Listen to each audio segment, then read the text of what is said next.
Assalamualaikum warahmatullahi wabarakatuh. Apa kabar kawan religius? Semoga dimanapun Anda berada tetap dalam lindungan Allah Subhanahu wa Ta'ala, dilancarkan segala urusannya dan dimudahkan rezekinya. Amin ya Rabbal Alamin.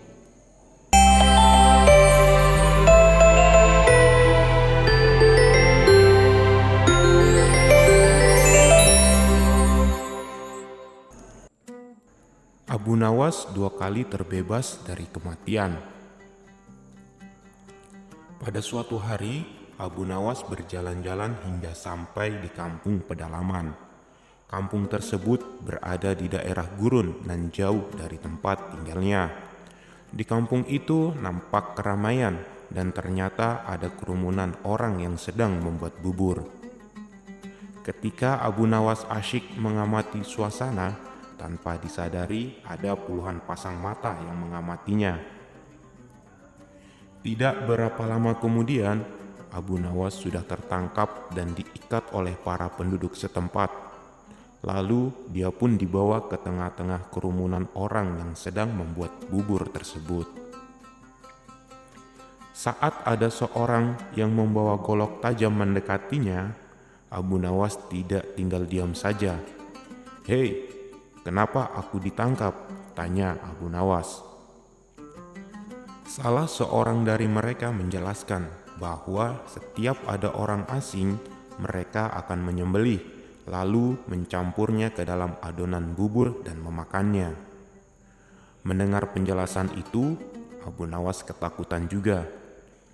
Namun, meski dalam keadaan terjepit, dia masih sempat berpikir dengan jernih. "Kalian lihat saja, badanku kurus kering, jadi dagingku tidak banyak. Kalau kalian mau, besok aku bawakan temanku yang badannya gemuk sehingga kalian bisa makan untuk 5 hari lamanya. Aku janji, maka lepaskan aku," pinta Abu Nawas. Karena janjinya itu, akhirnya Abu Nawas dilepaskan.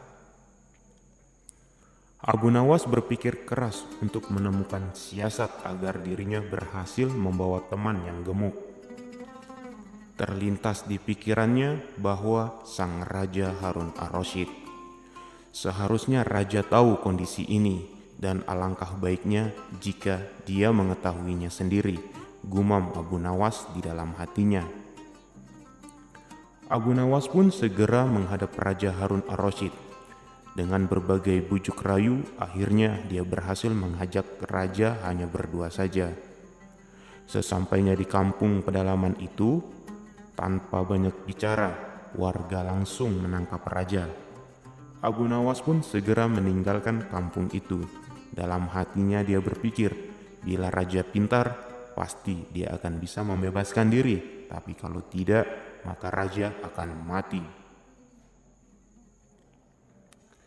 Segamblang itu berpikirnya Abu Nawas. Ya, karena dia yakin bahwa rajanya cukup cerdas untuk bisa meloloskan diri dari kampung. Segamblang itu berpikirnya Abu Nawas. Ya, karena dia yakin bahwa rajanya cukup cerdas untuk bisa meloloskan diri dari kampung pedalaman itu. Sementara itu, raja yang sedang ditawan tidak menyangka sama sekali akan disembelih warga kampung pedalaman yang masih merupakan wilayah kekuasaannya. Dalam keadaan takut, Raja Harun ar-Rasyid memiliki inisiatif juga rupanya.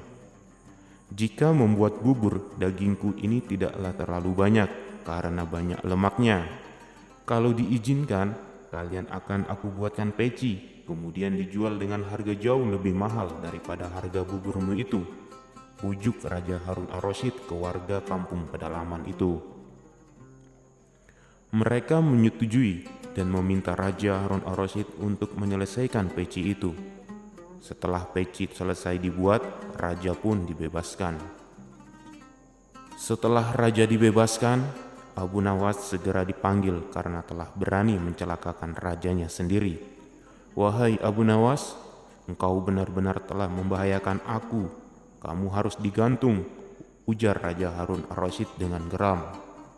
Namun, Abu Nawas minta diberikan waktu untuk pembelaan dirinya. Baiklah, tetapi kalau ucapanmu salah, niscaya engkau akan dibunuh hari ini juga, ujar Raja Harun ar-Rasyid. Tuanku, alasan hamba menyerahkan Anda kepada pembuat bubur itu karena ingin menunjukkan fakta kepada Paduka. Karena semua kejadian di dalam negeri ini adalah tanggung jawab Paduka kepada Allah Subhanahu wa Ta'ala kelak. Raja yang adil sebaiknya mengetahui perbuatan rakyatnya, kata Abu Nawas. Setelah mendengar pembelaan dari Abu Nawas, Raja Harun ar-Rasyid menerimanya dan membebaskan Abu Nawas. Setelah itu, raja melakukan pembinaan kepada suku pedalaman tersebut. Sampai jumpa di lain waktu dengan kisah-kisah Abu Nawas selanjutnya. Saya ucapkan terima kasih banyak yang telah mensubscribe channel ini dan yang telah setia menonton channel Kawan Religius. Wassalamualaikum warahmatullahi wabarakatuh.